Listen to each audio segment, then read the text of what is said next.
Hello everyone, welcome to EduTap. So in today's session we are going to discuss the topic RBI Integrated Ombudsman Scheme. तो देखो, अगर आप bank से services लेते हो तो आप पहले बैंक के पास कंप्लेंट करोगे, लेकिन अगर बैंक आपकी कंप्लेंट को सॉल्व नहीं करता तब आप क्या करोगे? आपके पास ऑप्शन है आरबीआई इंटीग्रेटेड ऑम्बर्ड्समैन स्कीम के थ्रू आरबीआई ऑम्बर्ड्समैन के पास जाने की।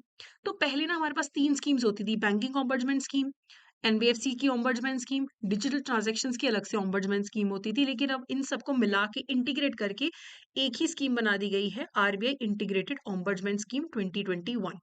तो इसके थ्रू आरबीआई आपको कॉस्ट फ्री रिड्रेसल दिलवाता है। अगर आपकी जो एंटिटी है, कोई एनबीएफसी या बैंक है, आपकी कंप्लेंट को विद इन 30 डेज रिजॉल्व नहीं करता तो आप ऑम्बर्ड्समैन के पास जा सकते हैं, जो कि आरबीआई का एक सीनियर ऑफिशियल होता है। तो कौन सी एंटिटीज हैं जो इस स्कीम के अंडर कवर होती हैं? सारे scheduled commercial bank, regional rural bank, scheduled primary cooperative bank, even जो नॉन शेड्यूल्ड कोऑपरेटिव बैंक हैं लेकिन जिनका डिपॉजिट साइज 50 करोड़ या उससे ज्यादा का है, वो भी इस स्कीम के अंडर कवर होते हैं। एनबीएफसीज कवर होते हैं जो आरबीआई के पास रजिस्टर्ड होते हैं, इसमें हाउसिंग फाइनेंस कंपनी नहीं आएगा। ठीक है, तो ऐसे एनबीएफसी जो आरबीआई के पास रजिस्टर्ड हैं, जो डिपॉजिट एक्सेप्ट करते हैं, जिनका कस्टमर इंटरफेस है, जिनका एसेट साइज 100 करोड़ से ज्यादा का है, तो वो भी इस स्कीम के अंडर कवर होते हैं। जितने भी पेमेंट सिस्टम पार्टिसिपेंट्स हैं, bank, non banks, credit information companies, ये सब आरबीआई इनको रेगुलेट करता है और ये सब उस स्कीम के अंडर कवर होते हैं। ठीक है, तो जो ऑम्बर्ड्समैन स्कीम के अंडर जो आरबीआई है वो एक ऑम्बर्ड्समैन को अपॉइंट करता है 3 साल के लिए, और साथ के साथ एक डेप्यूटी ऑम्बर्ड्समैन को भी अपॉइंट करता है 3 साल के लिए। ओके, और जितनी भी कंप्लेंट्स है वो कहाँ पे जाती हैं? Central receipts and processing centre Chandigarh में है, वहां पे सारी कंप्लेंट्स रिसीव होती हैं। अब एक ऑम्बर्ड्समैन की पावर क्या है, जुरिसडिक्शन क्या है, ये आरबीआई ही बताता है। ठीक है, और हम कंप्लेंट्स को सॉल्व कैसे करते हैं? आरबीआई वाले अग्रीमेंट के थ्रू करवाने की कोशिश करते हैं, कंसिलिएशन, मीडिएशन, या फिर अगर आपस में बातचीत करके रेजोल्यूशन ना हो तो आरबीआई ऑम्बर्ड्समैन जो है वो अवार्ड पास कर देता है। अब अगर आपको स्कीम के तहत कंप्लेंट करनी है तो आप खुद भी कर सकते हैं, आप अपने किसी ऑथराइज्ड रिप्रेजेंटेटिव के थ्रू भी कंप्लेंट कर सकते हैं। आप लॉयर के थ्रू कंप्लेंट नहीं करवा सकते हो। ठीक है, एडवोकेट लॉयर के थ्रू कंप्लेंट नहीं करवा सकते हो। ऑनलाइन पोर्टल है, इलेक्ट्रॉनिक मोड के थ्रू या फिजिकल मोड के थ्रू आप कंप्लेंट कर सकते हैं प्रिस्क्राइब्ड फॉर्मेट के अंदर। तो जब भी आप कंप्लेंट करते हैं तो ऑम्बर्ड्समैन के पास ऑप्शन है कि वो रेगुलेटेड एंटिटी से या कोई भी रेगुलेटेड एंटिटी है जो भी इस स्कीम के अंडर कवर्ड है, उनसे कोई भी इंफॉर्मेशन मंगवा सकते हैं। अगर इंफॉर्मेशन मंगवाने से सामने वाला इंफॉर्मेशन ना दे तो ये प्रिज्यूम कर लिया जाता है कि उनके पास कोई इंफॉर्मेशन है ही नहीं आपको प्रोवाइड करने के लिए। और आरबीआई का जो ऑम्बर्ड्समैन है वो कॉन्फिडेंशियलिटी मेंटेन करता है हमेशा। लेकिन अगर लॉ के थ्रू रिक्वायर्ड हो, दोनों पार्टीज का कंसेंट हो, या जस्टिस के लिए रिक्वायर हो कि इंफॉर्मेशन रिवील की जाए, तो फिर इंफॉर्मेशन रिवील भी करी जाती है। तो जब भी आप कंप्लेंट भेजते हैं सबसे पहले स्क्रूटिनी होती है सीआरपीसी चंडीगढ़ में। उसके बाद जो ऑम्बर्ड्समैन है वो फैसिलिटेशन कराने की कोशिश करता है, आपसी बातचीत के थ्रू सोल्यूशन करवाने की कोशिश करता है और ऑर्डर पास करता है। ठीक है, एंड ऑम्बर्ड्समैन का जो ऑफिस है it is not bound by rules of evidence. Evidence act नहीं रखता है। जो रेगुलेटेड एंटिटी है उसके खिलाफ कंप्लेंट आती है तो आरबीआई ओम्बड्समैन उन्हें अपना पक्ष रखने के लिए बोलता है कि आप 15 दिन में हमें रिस्पॉन्स दो। अगर रेगुलेटेड एंटिटी 15 दिन में रिस्पॉन्स नहीं देती है, कोई जवाब नहीं देती है, तो रेगुलेटेड एंटिटी फ्यूचर में अपना जो अपील करने का राइट है वो खो देती है। ओके, तो जब भी ओम्बड्समैन को ऑर्डर पास करना है वो लॉज फॉलो करता है, बैंकिंग के प्रिंसिपल्स प्रैक्टिसेस फॉलो करता है, आरबीआई की गाइडलाइंस फॉलो करता है। तो वो कर क्या सकता है? ऑम्बड्समैन डायरेक्ट परफॉर्मेंस के लिए बोल सकता है। इस पे कोई सीलिंग नहीं होती है। कोई चीज है जो बैंक या एंटिटी परफॉर्म नहीं कर रही है, उन्हें परफॉर्म करने के लिए बोला जा सकता है, कोई उस पे लिमिट नहीं है, कितने कितना भी पैसा इन्वॉल्व हो। लेकिन अगर कोई कंप्लेनेंट कॉन्सिक्वेंशियल लॉस डिमांड करता है, जैसे मैंने बोला कि बैंक ने मेरा पैसा नहीं रिलीज किया जिसके कारण मुझे 15 लाख का नुकसान हो गया, उसके कारण हुआ, कॉन्सिक्वेंस से हुआ, तो ऐसे केस में मैक्सिमम आरबीआई आपको 20 लाख रुपए दिलवा सकता है कॉन्सिक्वेंशियल लॉस के। मेंटल हरासमेंट के, आपका जो खर्चा हुआ, लॉस हुआ टाइम का, उसके लिए आरबीआई आपको 1 लाख रुपए की और कंपनसेशन दिलवा सकता है। ठीक है, तो जब भी ऑम्बड्समैन अवार्ड पास करेगा, मान लो मैंने एसबीआई के खिलाफ कंप्लेंट करी, आरबीआई ने ये ऑर्डर पास कर दिया एसबीआई को कि एसबीआई मेघा को 10 लाख रुपए का कॉन्सिक्वेंशियल लॉस का पैसा पे करेगा। जब ये ऑर्डर आएगा मेरे पास, उसके 30 डेज के अंदर अंदर मुझे एसबीआई को जो रेगुलेटेड एंटिटी है उसे एक एक्सेप्टेंस लेटर भेजना है कि मैं ये एक्सेप्ट करती हूँ आप मुझे पेमेंट कर दो। ठीक है, हाँ अगर मुझे अपील करनी है फिर अलग बात है, फिर मैं अपील करूंगी। ठीक है, अगर मैं 30 डेज में एक्सेप्टेंस लेटर नहीं भेजती या अपील नहीं करती तो फिर ये जो अवार्ड होगा ये लैप्स हो जाएगा, तो इसलिए उसी टाइम एक्शन लेना जरूरी है। अब अपील कर कहाँ सकते हैं? अगर आपको ऑम्बड्समैन का ऑर्डर नहीं पसंद आए, आपको या बैंक को अपील करनी है, तो कहाँ अपील करोगे?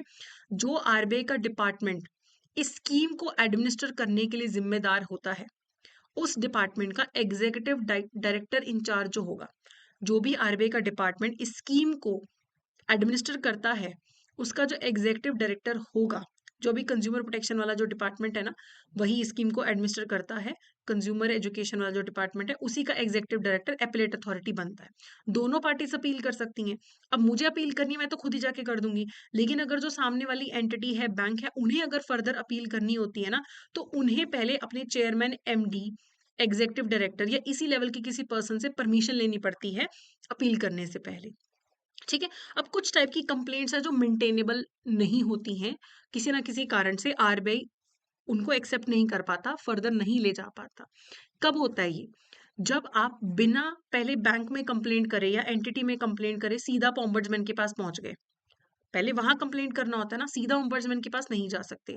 और पहले आपको, मान लो मैंने बैंक में कंप्लेंट करी, मुझे 30 डेज तक वेट करना है बैंक के रिप्लाई का। या तो रिप्लाई आ गया मान लो 15 दिन में, मुझे रिप्लाई अच्छा नहीं लगा तो मैं ओम्बड्समैन के पास चलेगी, या मैं 30 डेज तक वेट करूंगी रिप्लाई आने का, रिप्लाई नहीं आया फिर मैं ओम्बड्समैन के पास जा सकती हूँ। ठीक है, और रिप्लाई आने के कितने टाइम तक मैं ओम्बड्समैन के पास जा सकती हूँ? 1 साल तक। तो ऐसा नहीं कि 15 साल बाद उठ के चले गए कि तब एक कंप्लेंट नहीं सॉल्व हुई थी। ठीक है, अगर आपने ऐसी कंप्लेंट करी है जो ऑलरेडी पेंडिंग है ओम्बड्समैन के पास, ठीक है, तो भी आपकी कंप्लेंट को एक्सेप्ट नहीं किया जाएगा। अगर आप ओम्बड्समैन के कमर्शियल डिसीजन के अगेंस्ट अपील कर रहे हो, जैसे मैंने बैंक से लोन मांगा, बैंक ने मुझे लोन नहीं दिया, ये उनका कमर्शियल डिसीजन है, इसके खिलाफ मैं ओम्बड्समैन के पास नहीं जा सकती हूँ, मेरी कंप्लेंट नॉन मेंटेनेबल करार कर दी जाएगी। अगर कोई बैंक का वेंडर है, बैंक और वेंडर का आपस में खर्चा है, तो फिर ऑब्वियसली वो आरबीआई बोलेगा कि कोर्ट जाओ, मेरे पास क्यों आ रहे हो? सिर्फ जिसने बैंक से या उस रेगुलेटेड एंटिटी जहां जहां पे आर ही लिखा है, इसका मतलब है जो स्कीम के अंडर कवर हो रहा है, अगर उनमें कोई झगड़ा है, बैंक का वेंडर का झगड़ा है, तो कोर्ट चले जाओ। ठीक है, अगर आपने जो कंप्लेंट भेजी है आपने डायरेक्टली ओम्बड्समैन को एड्रेस ही नहीं करी, तो भी आपकी कंप्लेंट को नॉन मेंटेनेबल माना जाएगा।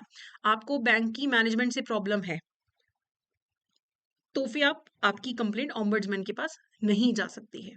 ठीक है, अगर ओम्बड्समैन के पास आप कंप्लेंट भेजते हो, लेकिन वो कंप्लेंट में आप ऐसी चीज की कंप्लेंट कर रहे हो जो लीगल है, मतलब बैंक ने वही स्टेप लिया है जो लॉ के थ्रू लेने के लिए बोला गया है। मान लो बैंक ने मेरे जो अकाउंट है उस पर गार्निशमेंट ऑर्डर लगा दिया, मेरे अकाउंट को फ्रीज कर दिया, ये उन्होंने क्यों किया? क्योंकि कोर्ट ने उनको बोला ना।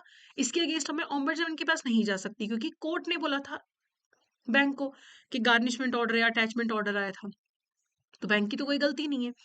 अगर आरबीआई को लगता है कि कोई डेफिशिएंसी ऑफ सर्विस है ही नहीं है, तो भी आपकी कंप्लेंट एक्सेप्ट नहीं होगी। अगर दो आरईज के बीच में झगड़ा है, मान लो बैंक एनबीएफसी के बीच में झगड़ा है, दो बैंक्स के बीच में झगड़ा है, तो कोर्ट जाओ, ओम्बड्समैन के पास नहीं जाना। एम्प्लॉयर एम्प्लॉय का झगड़ा, अगर बैंक में आप काम करते हो, आपका और बैंक का झगड़ा है, तो आप ओम्बड्समैन के पास नहीं जाओगे, क्योंकि आपका कोई डेफिशिएंसी इन सर्विस नहीं हुआ है। फिर कोई अब्यूजिव फ्रिवलस जबरदस्ती की कंप्लेंट है, वो भी एक्सेप्ट नहीं करी जाएगी। अगर आपके टाइप की जो कंप्लेंट है ऑलरेडी कोर्ट या ट्रिब्यूनल में पेंडिंग है, तो फिर ओम्बड्समैन बोलेगा कि ऑलरेडी वहां चल तो रहा है, आपने विद इन लिमिटेशन पीरियड, जो टाइम लिमिट था जिसके अंदर कंप्लेंट करनी चाहिए थी, उसमें आपने कंप्लेंट नहीं करी, तो फिर फर्दर आपकी कंप्लेंट एक्सेप्ट नहीं जाएगी। आपने डिटेल्स ही नहीं दी कंप्लेंट में, ठीक है, कुछ स्पेसिफाई नहीं किया, एडवोकेट के थ्रू आपने कंप्लेंट कर दी, या आपने गाइडेंस या सजेशन मांग रहे हो, वो फिर आरबीआई बोलेगा कि इसका मैं क्या करूं। ठीक है, तो आपकी कंप्लेंट रिजेक्ट कर दी जाती है जब वो नॉन मेंटेनेबल होती है। आप गाइडेंस मांगने बैठ गए हो ओम्बड्समैन से, आपके पास सफिशिएंट कॉज नहीं है कंप्लेंट करने का, ओम्बड्समैन को लगता ही नहीं है कि कोई डेफिशिएंसी इन सर्विस हुई है, या आपने इतना कंपनसेशन मांग लिया। अब आरबीआई तो कॉन्सिक्वेंशियल लॉस के लिए 20 लाख तक का केस हैंडल करता है, आपको 50 चाहिए तो कोर्ट जाओ, ओम्बड्समैन उसे हैंडल नहीं करेगा।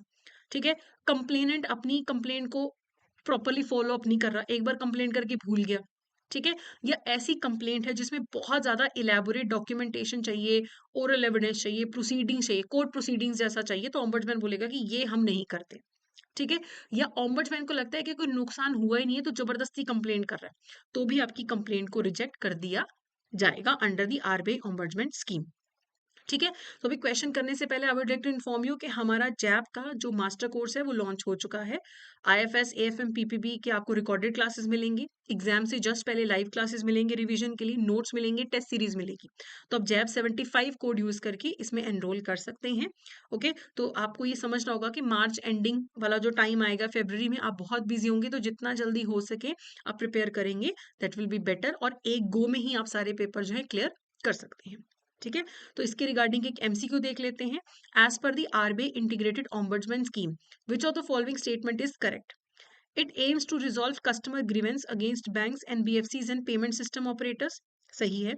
इसने एग्जिस्टिंग स्कीम को रिप्लेस किया, जो बैंकिंग ऑम्बड्समैन स्कीम थी, एनबीएफसी ऑम्बड्समैन स्कीम थी, डिजिटल ट्रांजैक्शन ऑम्बड्समैन स्कीम थी, क्या इसको रिप्लेस किया?